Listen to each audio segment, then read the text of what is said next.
Hey guys, Coach Rich here. In this video, I'm going to share with you my technique on how to script videos in order to make your content efficient and effective. Let's go.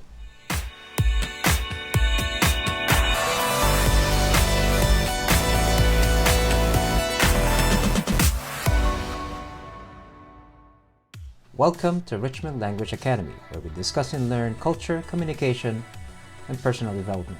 Do you currently script your videos?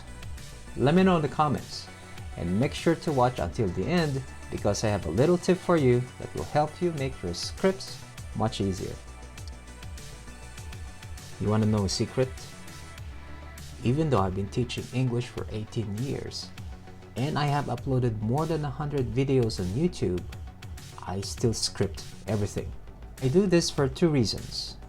The first is to make sure I deliver my message correctly and in a way that I can edit it easily so the results can turn out good.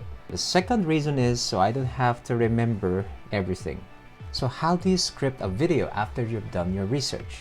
Once you have the title that you're going to use, break your video down into 4 parts: the hook, the intro, the body, and the closing call to action. The hook is when the video starts where you say what the video is about. You want your hook to be as short and interesting as possible. Due to the short attention span of people on the internet, you only have 5 to 15 seconds to grab their attention before they click off and watch someone else's video.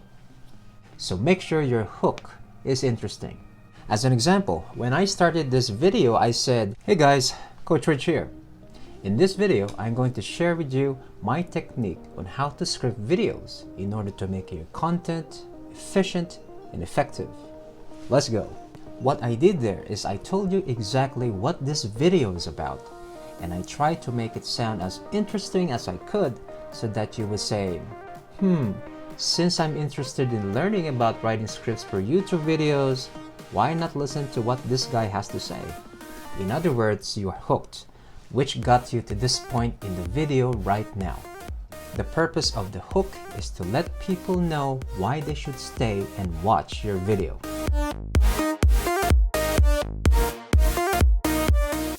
Since you got them interested in the hook, the intro is where you quickly say your channel name and any other supporting details, branding elements, outlines, or any other need-to-know information to the viewer.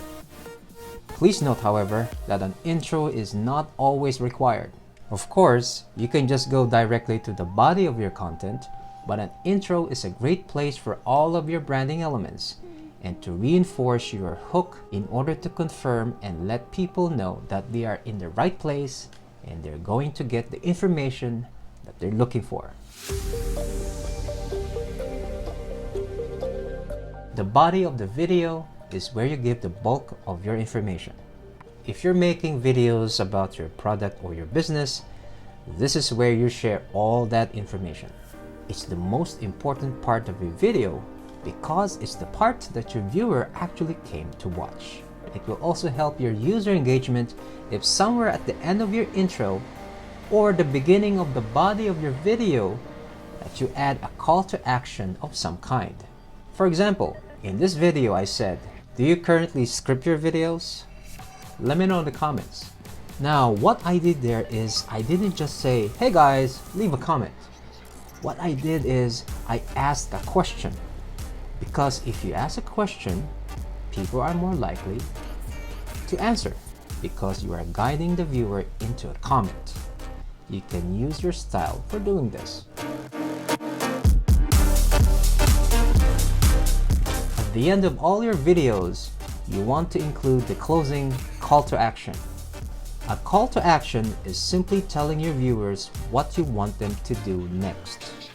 If you are marketing something, or if there's a particular action that you want your viewer to take after they watch your video, this is where you put that information.